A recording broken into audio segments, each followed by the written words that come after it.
This is Robert Kraft, and I'm coming to you live on SNNLive. And we're at the 8th Annual Precious Metals Summit in Beaver Creek, Colorado. With me right now is George Ogilvie from Rubicon Minerals. It's a publicly traded company. I got two symbols for you, RMX on the TSX and RBYCF in the US. George, welcome to SNNLive. Hello, Robert. Thank you. It's great to have you on. So, for our audience, let's get an overview of the company and we'll go from there. Yeah, Rubicon has a former producing mine in Red Lake, Northern Ontario, known as the Phoenix Gold Deposit. We're currently doing exploration on site, and we've recently published a 44-3101 resource. So let's get some history behind the company. When did you start, and how did the company develop to where you're currently at today? Yeah, I joined the company in late 2016 after we came out of a CCAA bankruptcy protection process. At that point in time, we completely restructured the company.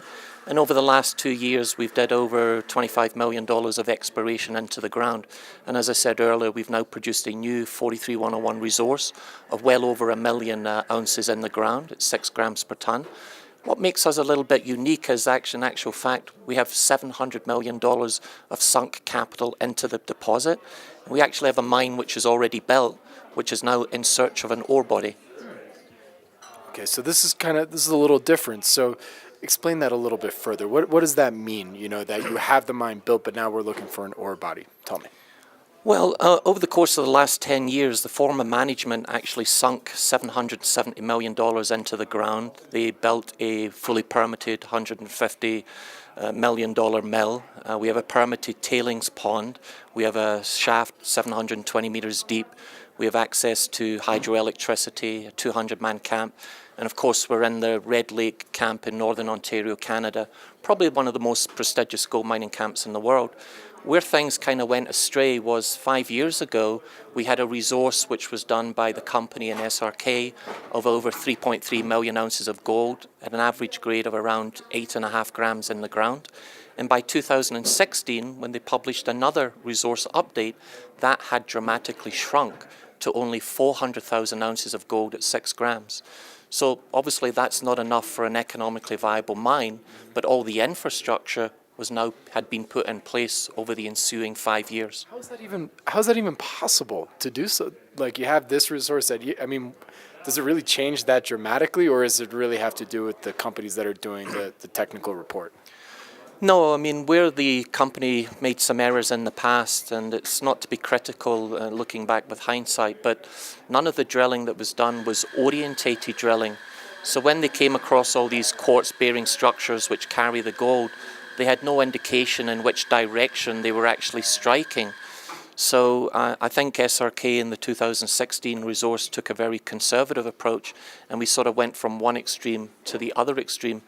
The good news is that the new resource that we've put out, we've did nothing but orientated drilling. We've drilled over 30,000 meters now, and I believe the resource that we've put out is a fairer and more reasonable reflection of what we physically have in the ground today.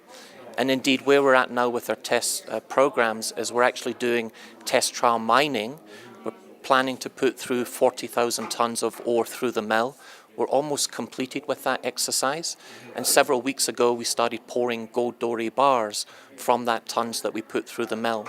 And the plan of action is that the end of September, the milling is all done, the mining's all done. We have to go into the mill and clean out the mill to recover any gold which is trapped.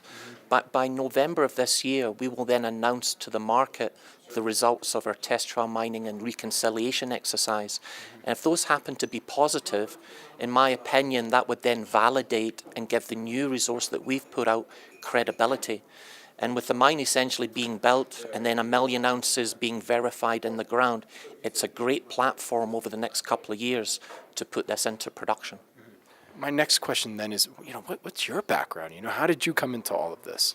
Yeah, well, obviously I'm originally from Glasgow, Scotland, a mining engineer. I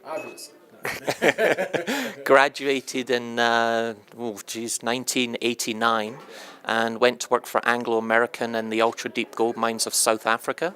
Spent 8 years down there and then transferred over to Anglo Base Metals, where they owned Hudson Bay Mining and Smelting. So came to Canada in 1997. And then spent 7 years there and then went over to Dynatech and FNX with Terry McGibbon, bringing some of the old Enco mines back into production in the Sudbury Basin. By 2007, I met a gentleman by the name of Harry Dobson, who's a mining entrepreneur, financier. He had a small deposit in Newfoundland known as Rambler Metals and Mines. I went over there as the COO, and over a period of several years, we put it into commercial production, and it was cash flow positive.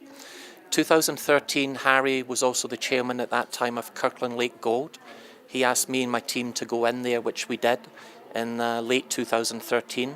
That company had a market cap at the time of 250 million Canadian dollars. Within 2.5 years, we had increased that to 1.5 billion. And then since my exit in the summer of 2016, that company's now gone on to over 5 billion market cap, obviously with Eric Sprott being the chairman at the helm there. And that was then my opportunity to come and join Rubicon, and take this project on. Okay, so George, from what you can tell me, what are some of the company's value catalysts now moving into 2019? Well, obviously there's the test trial mining and the reconciliation exercise that we'll be announcing in November. I think that's going to move the company forward. Beyond that, we've obviously drilled 15,000 meters of further infill orientated drilling this year, and there's additional 5,000 meters from 2017, which is not in the current resource. So I would anticipate in the next 2 to 3 months we'll recommission a new 43101 with approximately 20,000 meters of additional drilling. And again, I think that will then increase the size of the resource. And if we can also increase the measured and indicated resource classification, which have more confidence levels, higher confidence levels, it would allow us in 2019 to move into a feasibility study, which will then show us the true economics on this project and whether we should then greenlight it at some juncture in 2019 to take it to commercial production. And where could our audience go and find more information about Rubicon? www.rubiconminerals.com. My name is Robert Kraft, and I'm coming to you live on SNNLive, and we're at the 8th Annual Precious Metals Summit in Beaver Creek, Colorado. With me again is George Ogilvie from Rubicon Minerals, publicly traded company. The symbol is RMX on the TSX and RBYCF in the U.S. George, thank you for joining us today. Robert, thank you ever so much. Greatly appreciate the opportunity.